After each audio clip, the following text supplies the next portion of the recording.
Nako, eto po, mukhang yata mapapauwi ng di oras si Tatay Digong sa mga ganitong sitwasyon, no? Hindi, ito talaga, hindi naman to talaga mapapauwi sa Tatay Digong, pero baka lang, baka lang, mapilitan na sila ay mapauwi si Tatay Digong. Alam nyo bakit? Eto, tsorya ko lang to, ha?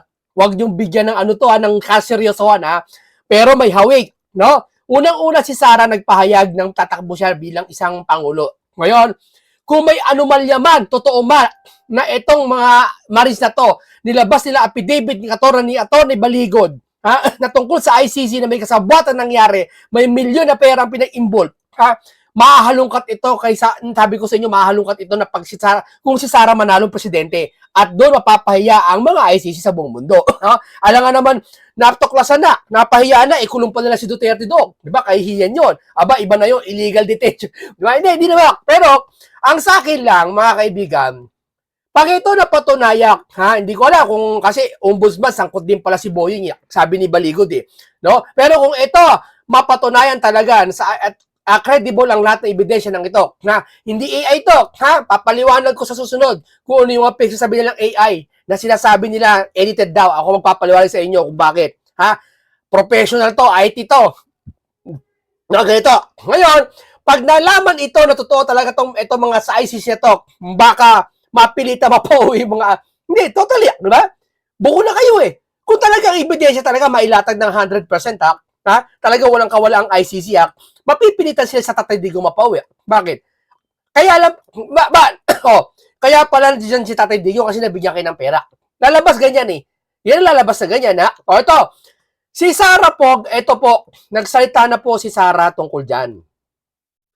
Ang mga testimonya ng mga dating security personnel ni Saldico ay lalo pang nagpapatibay sa mga naunak ng nababala kay dating Pangulong Duterte at Senador Bato de la Rosa tungkol sa presensya ng ICC sa loob ng Pilipinas. Hanggang sa mga pangyayaring may kaugnayan sa pagkidnap ng aking ama, ang mga impormasyon ito ay hindi maaaring isang tabi o ipagwalang bahala. Yan ang sinasabi ko sa inyo mga kaibigan. Hindi yung sasabihin nila ni Pinky na ay, destabilization to. Hindi daw tugma yung account, hindi daw tugma, etc. etc. Mali yun. Di ba? Wala kang karapatan. Mag-imbestiga ka. Pagganahin mo yung committee mo. Huwag yung puro daldal. Sa mga vlogger na mga bangag dyan, ha? Huwag kayong magsasabi na, ay, edited, hindi totoo. Bakit? Forensic ba kayo? Hintayin nyo. Hintayin nyo. Hindi kayo pwede magsabi na, ay, hindi totoo yan. Ako nga, hindi ko sasabi totoo yan eh. Pero yung mga testimonya, ang nangyayari ay sa mga ebidensyang pinapakita nito ni Baligod ng mga 18 maris, lumalabas, tumutugma. Ha? Hindi ako nabati sa larawan. Tumutugma doon sa sinabi ng Bersamin, allegedly, tungkol doon sa siniwalat ni Saldico, siniwalat ni Gotesa. Yan ay matagal na sinasabi hanggang kay Diskaya eh. Di ba? Sige, wala pa rin. Sige, wala pa rin. Hintayin natin ito. Di ba? Obvious naman eh. Pero, napakagandang balita. Kung sakali man talaga na hindi pa maupo si Sara at mapatunayan ito na mas maaga na totoo sinasabi nito tungkol sa nagkabigayan dyan sa ICC na yan. Nagkasuhulan, nagkaroon ng meeting o nagkaroon ng pag-uusap ng mga opisyali sa Pilipinas hanggang sa ICC, meaning, isa lang ibig sabihin, hindi gumana ang justice nila, kundi sa pilitan nilang kinasuhan si Duterte, hindi natin kung may kapalit na halaga. So pag nalaman to, halimbawa kahit mga 90% na nalaman na, mapipilitan pa uwi nila si Tatay Digong. Tsorya ko lang yan. No? Kasi sabi ni Sara, hindi to bagay na dapat palagpasin. Di ba? Ibig sabihin, dapat pagtuunan ng pansin to. Hindi ito yung parang, ay wala, destabilization to. Hindi ganon. Di ba? Simulan nyo to. Imbestigahan nyo. Si Balingod, grabe ka genius. Pakita ko muna sa inyo ha. Ito, marami na tong kaso. Na sila yung mga nakaraang kaso na marami na kasuha dahil sa kanya. Ito, I am a lawyer and litigator for 26 years. Mabigat po to kaysa kay Carpuet. No? Si Carpuet, pero puro forma lang. Puro WPS lang siya, no? Puro yabang siya, no? Kung magaling siyang abogado, katulad ni Baligod, mangyayain siya sa flood control, eh. Yung galing niya, yung talino niya. Ha? Bakit ko sinabi matalino si Carpuet? Lowest lang sa kanya si Senator Marcoleta, eh. Diba? Totoo naman, Lois lang kasi sinagot ni Lauren Legarda, pinangaralan daw, mali kayo. Ipapaliwanag ko sa ibang araw yan. Yung kasagutan ni Legarda, pati ni Marcoleta, doon sa pinangaralan daw si Marcoleta. Mas mabuti, mag-ano ka muna. Hindi, pinutol na naman yung video. Papaliwanag ko kung bakit. Papapaya kayo dyan. O eto, I'm litigator for 26 years. I deal with facts and do my homework. I charge 14 senators, 198 congressman, and 5 COP6. Oh. Attorney Levy Baligod, matindi pa to kay Carpuet, di ba? Oh, kasi kung matalino si Carpuet, kung matalino siya, mangingilam siya sa flood control. Gagawin niya yung pinaka-the best niyang mga experience niya sa pagiging dating justice niya, sa dating yung pinaka-magaling na abogado niya, pinagmamalaki siya ng mga kaibigan niya, gagamitin yung talino niya sa pagiging lawyer niya o abogado niya dyan sa flood control. Kasi lowest lang sa kay si Senator Marcolete. Ba't di niya ginagawa ngayon? So, ibig sabihin, hindi ka matalino. Nagpapanggap ka lang Carpuet na matalino. Ito, totoong matalino. Abogado, nangingilang sa flood control ngayon, no? Oh. Totoo man, hindi to siya sabi niya. At least, meron siyang paglalatag. Meron siyang pag-iimbestiga. Ikaw. Di ba? Oh. Eto na po, pakinggan natin. Talagang genius talaga ito si Baligod, no? Pakinggan natin to. Nirereklamo ninyo? Ano po reklamo hinahin ninyo? O nirefer nyo lang ito para imbestigahan ng office? Okay? Nirefer namin sa Office of the Ombudsman para magkaroon lamang ng prima facie proof na merong offense na nakumit at ang mga napangalanan doon ay maaaring guilty sa mga offenses na ito. Ano ang mga offenses na ito? Ito ay mga pwedeng violations ng Republic Act 3019 o yung Anti-Graft and Corrupt Practices Act. Number 2, yung Republic Act 6713 na nagbabawal na tumanggap ang mga opisyal ng kahit anumang regalo at kailangang ang isumitin nilang SALN o yung Statement of Assets, Liabilities, and Net Worth ay dapat totoo at hindi falsifikado. Ang basehan po namin ay tumanggap sila ng milyon-milyon na pera pero hindi po yan naipakita sa kanilang SALN. At pag mag-iimbestiga pa ang ombudsman, ay maaaring makita nila na merong malversation at saka bribery. Attorney, mga ilan po nakalagay doon sa ni-refer nyo dito na para po dito sa nakalagay sa Sino, sir? Narinig nyo ba? Bakit nasaw sila, no? Kasi nasa labas sila ng kalsada eh. Okay, nakapangalan, bibigyan namin kayo ng kopya ng affidavit, no? In soft copy lang kasi medyo marami, no? Ilan doon ang mga senador eh, parang ito, at ang mga congressmen ay 26. No? At maliban dyan, Naku, ang dami palang sangkot dito. No? may mga ibang opisyal ng gobyerno katulad ng taga-Bucor, taga-Department of Agriculture, Naku, sino kaya yan? at sa ngayon, yun ang maalala ko.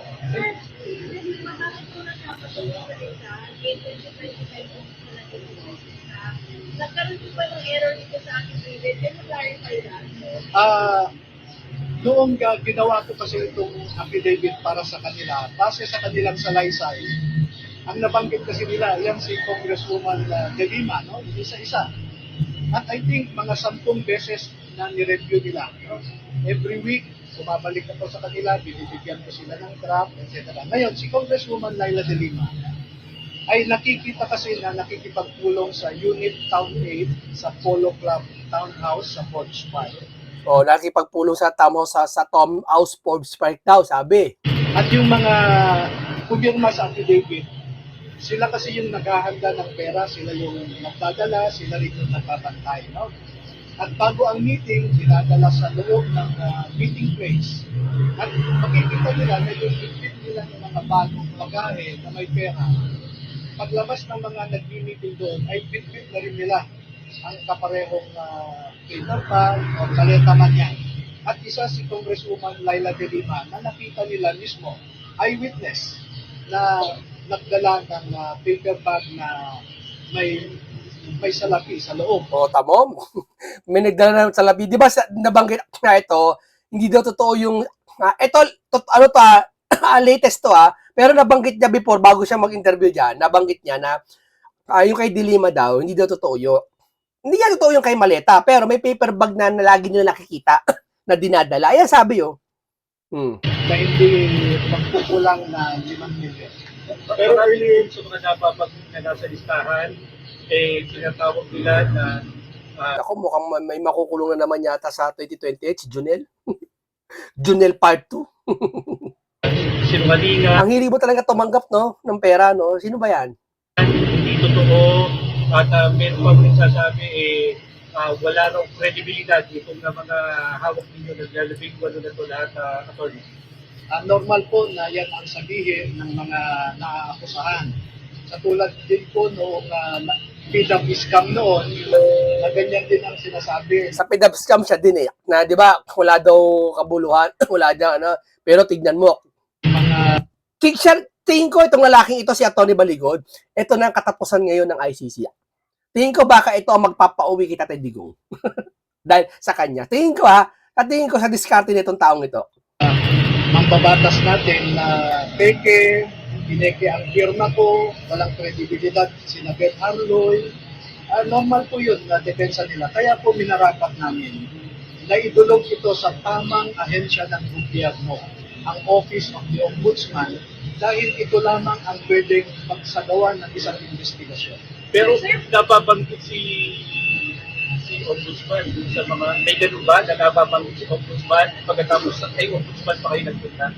Oo, nabanggit si Ombudsman Remulla dahil sa bahay niya nagkaroon ng isang meeting ang mga taga-ICC. Ayan o, sa bahay daw ni Remulla, ni Boy yata, sino bang, sa bahay daw ni Remulla, ombudsman data ngayon, na nagkaroon ng meeting ang ICC. Kapag ito napatunayan totoo, hindi lang sa CCTV, sa mga witnesses at sa mga testigo, ito lang sabihin ko sa inyo, baka mapauwi si Tatay Digong na ora. Bakit? May ilatag lang ebidensya. Isa lang sabihin natin, ito na, mga ICC, ito ebidensya nyo, ano to? Hindi ba nyo papauwid? Mahihiya na lang yung mga ICC. Yung sisiwalat sa buong mundo, mapipilitan sila mapauwi yan. Yeah? So, teorya ko lang yan, pakaramdam ko lang yan. Dahil ang obserbasyon po namin, lahat ng places, lahat ng lugar kung saan nag-meeting ang mga ICC investigators ay mga pribadong lugar. Lahat pala nasa privado si Binok. Tingnan mo, ano? Wala naman silang pinuntahang public office. Kaya, sabi ko nga, wala tayong choice eh. Hindi ko naman pwedeng dalhin sa DOJ. Diba? Hindi ko rin pwedeng dalhin sa Senado, sa Kongreso, o sa RTC kaagad.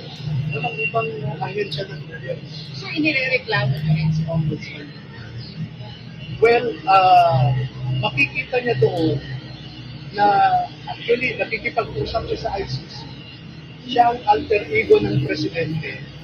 At ang official statement ng Malacanang is that the government of the Republic of the Philippines will never cooperate with the ICC. Lakas nyo na lang yung sound nyo kasi mahina nasa labas siya.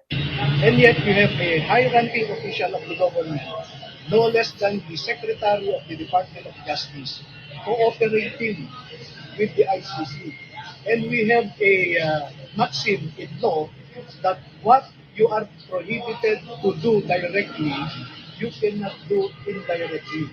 Sir, ano pong violation? Ano pong violation ng pakikipag-usap niya? From then Secretary Remulla cooperating with ICC. Anong prohibition?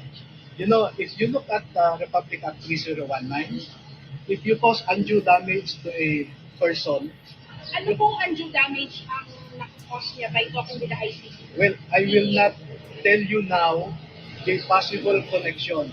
Kasi merong kidnapping silang kinaso yung pamilya ni Duterte. Di ba? Mahirap Pero- yan, papasok ng kidnapping talaga dyan. Tapos biglang napatunayan na yung ICC binigyan ng pera na para huliin si Tatay Digong. Tapos ay kakasuhan ng kidnapping. Mapipilitan silang pauwiin si Tatay Digong. Teorya ko lang yan Pending case na kidnapping. There is Siniwalat ang baho ni Boying dito.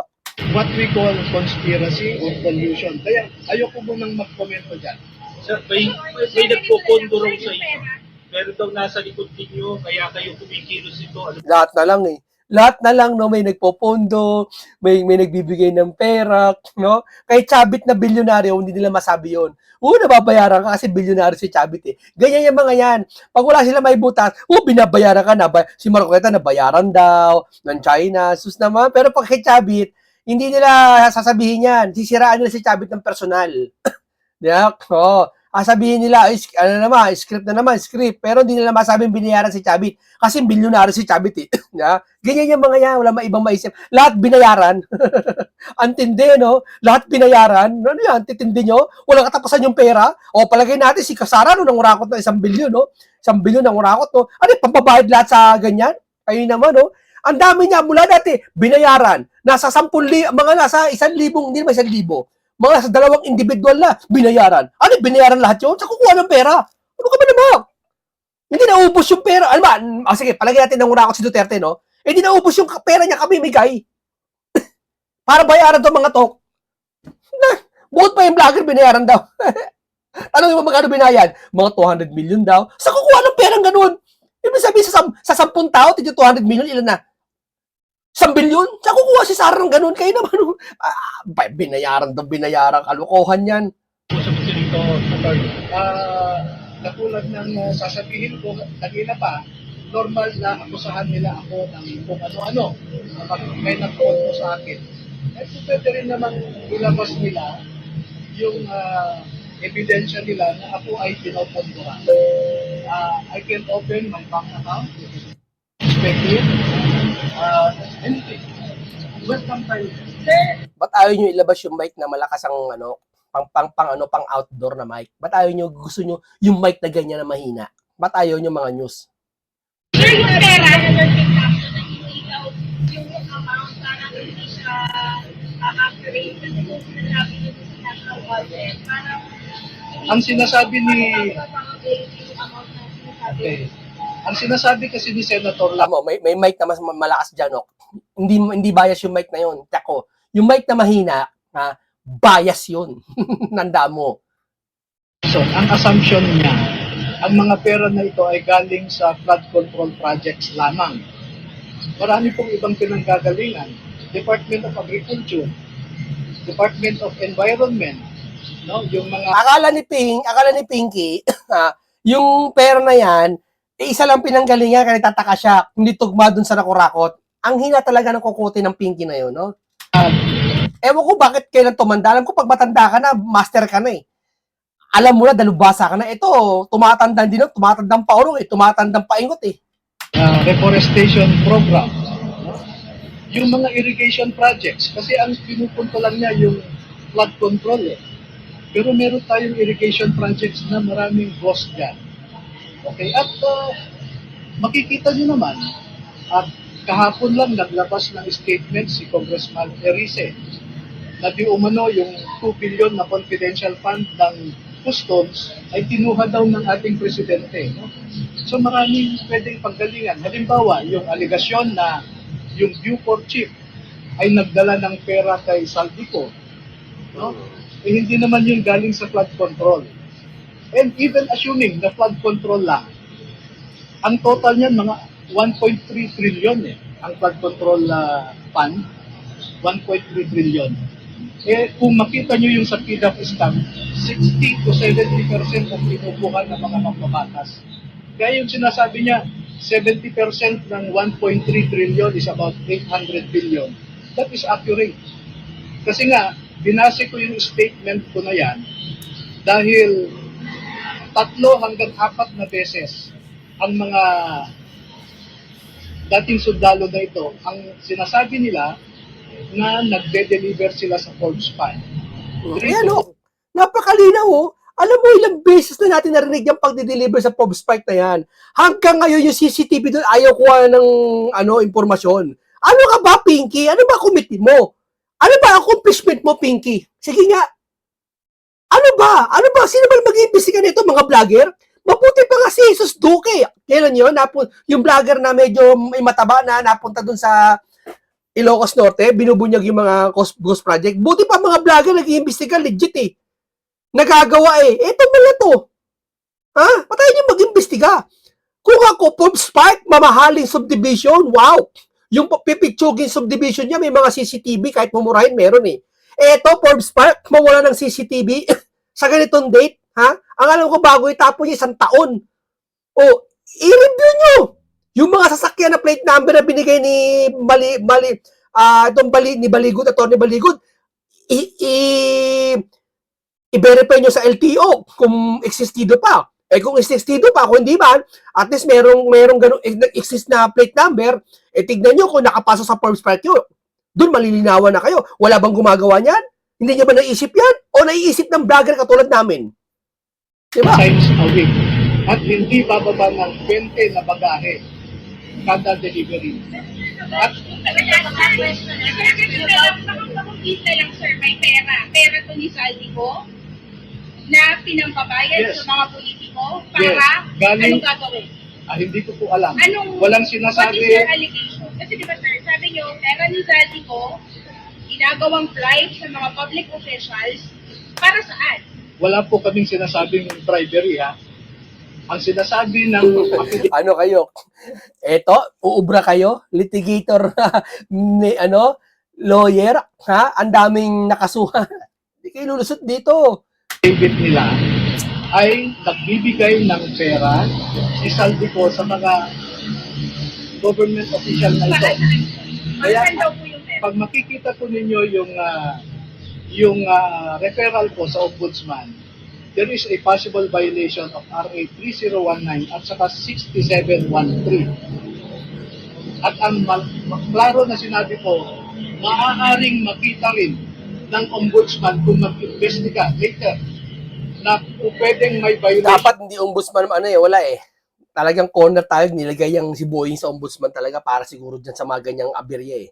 Kailangan talaga may mag-imbestiga talaga na talagang, parehas eh, hindi bias eh, walang kakampi, walang kalaban eh. Sa malversation at saka bribery. Bakit sila bibigyan ni Saldico ng pera? Itong mga tao. Yun po ang lalabas sa investigasyon. Ba't daw bibigay ni Saldico? Yan ang labas sa investigasyon. Yan ang tanongin nyo, yan ang imbestigahan nyo. Yan ang imbestigahan mo, Pinky. Attorney, ano yung naging vetting process natin para dun sa mga statement? Ilang buwan, ano yung mga naging challenge? Okay, may mga kinausap akong ibang kasamahan nila na sa ngayon ay yung iba ayaw nilang lumabas, no? At nagbigay pa nga sila ng mga litrato eh. Maliban sa binigay sa akin ng mga 18 na ito, ay may iba pa silang ibinigay sa akin ng pati dokumento. Yun ang vetting process na ginawa ko. At nag-umpisang makausap ko sila October pa lamang, no? So November, December, January lamang po sila nag-decide na gusto nilang ilabas ang kanilang nalalaman. Dahil po sa isang insidente na dinamdam nilang lahat, meron silang isang kasamahan na namatay ang kanyang apo sa ospital, 2 years old. Dahil walang maibigay na gamot yung hospital sa apo niya. At namuni-muni niya na ang dahilan na walang pondo ang ating mga ospital ay dahil nga ninanakaw ang pondo. So yung sabi niyo po nung press ko na magkakaroon kayo ng mga paglalatag ng mga ebidensya, bukod dun sa pictures at sa statement ng mga marino, ano po yung bagong ebidensya na inilatag niyo sa referral po ng umaga? Okay, itong nasa affidavit kasi nila, ang tinatawag namin dyan ay allegation of ultimate facts. No? Ultimate facts. Pagdating po ng investigasyon, ay doon lalabas yung mga specifics. Yung mga details, yung mga detalye. Okay? Okay po, thank you so much. Salamat. Gusto nyo magkitang ulo nyo? Pakinggan nyo si Pinky. May mga portions doon na pwede na sabihing credible, pero may mga questionable. Number one, as sinabi nila, 805 billion yung napunta, yung pinamahagi o napunta kay Congressman Saldico.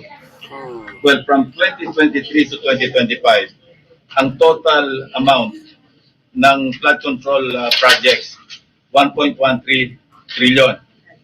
So kung ang napunta kay Congressman Saldico allegedly 805, that's at least 70% of the total appropriations for the same period sa flood control projects. So puro cost na yung nandun. Saan manggagaling yung napunta kay Bernardo?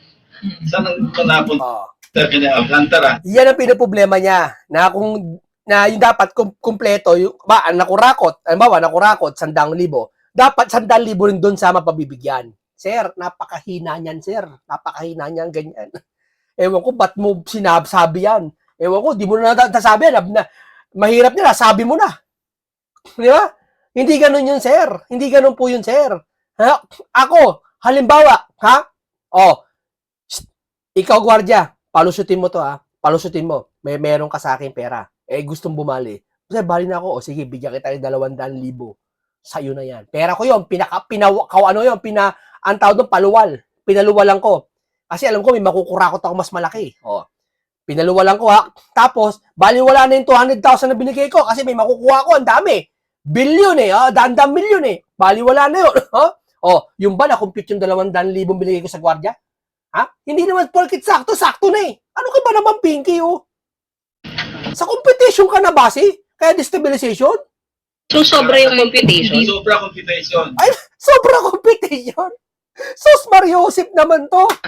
Sobra competition. Ganun pa siya. So, ibig sabihin dapat sakto competition para masabing legit. Ha? Sige nga. Wala bang for the boys dyan? Ibig sabihin yung 700,000 na paghahatian, dapat 700,000 din. Sakto. Hindi ko pwede yung mga tig-20 mil pinamimigay sa mga mabababang ahensya ng ito, bibigyan ko kayo. 20 million, 20 million kayo. Hindi na kailangan kumputin, My first observation. Second, as we speak, sumulat na ako sa Philippine Navy, Philippine Army, to conduct record check and background investigation on the 18 marine persons. Bakit mo yung sige, background, hindi daw marine yung dalawa. Naman ako di marine. Ibig ko palang sabihin, dapat para paniwalaan dyan, marine lahat yun. Ibig sabihin pala, pagtambay lang dyan na nakasaksi, pinagbot ng maleta, hindi na pwedeng papaniwalaan yun. Philippine Navy and Army personnel. Sir, why so? Initial information, hindi, wala pa sumulat ako. Pero At bakit? saka sa LTO. May initial information from the Philippine Navy na yung iba Puro forma lang yan, okay maniwala dyan. is honorably discharged. A number of them were never members of the Philippine Navy. So doon pa lang, makukwestiyon natin yung credibility ng source. If true, kasi media lang ito. That's why I'm formalizing it by way of an official letter to the Armed Forces of the Philippines, attention to Philippine Navy and Philippine Pero Army. tama po bang paharapin sila dito, sir, sa isang inquiry, sir? Well, after all the verification, evaluation, then probably, yes. Narinig na namin yan, probably. Kay Martin dati, narinig na namin yan, tapos bigyan mo naisip yung interparliamentary courtesy ni Martin, kaya di mo mahinarap. Kay Gutesa, ganyan din sinabi mo ata Diba? Tapos yung nalaman na peke yung Lotario daw, di na pinahara. Wala na. Ito pa isang observation. The timing, Pati timing, ha? parang nakatiming Kanina, computation ngayon, timing naman. ito, bakit yung ICC ngayon na nakapokus? Ang pinoproject doon is napaka-corrupt ng ICC, di ba? Dahil nilagyan ng $2 million allegedly through former Senator Trillanes. Another one, timing nila, bisperas noong Trillion March, yung 40th anniversary ng EDSA. Another observation, parang kung gano'n ang mga pinagbibigyan, parang kulang yung listahan. Timing is suspect. Timing, suspect. Tinanong siya ng media. So, yeah. Kasi Yeah.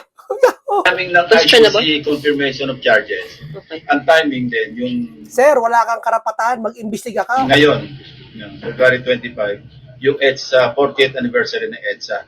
So ano yung, sa akin kung ako yung mukhang merong political color, not just political color, mukhang merong destabilization na aspect. Why do you say so, sir? Paano makaka-destabilize ito, Timing, sir? kasi EDSA ngayon Bakit kahapon lumabas? Pakialam mo, kung pagkakapon lumabas. Gusto mo sa birthday mo lumabas yan So, parang manggugulo, sir? Yun yung... Well, kayo, Hindi ka kasi, tama na yan. Ayaman na, hindi ka kasi nag-iimbestiga siya sa Blue Ribbon mo. Dapat mag-imbestiga ka. Huwag yung ganyan, sir. Mali yan, sir. Mali yan. Taxpayer, binabayad sa'yo, pinapasahuran ka namin, sumunod ka sa amin. Ha? Sumunod ka, huwag ganyan. Ha? Huwag mo na ulitin yan, ha? Okay, maraming salamat po sa inyo. Hanggang dito lang po muna tayo. Paalam sa inyong lahat.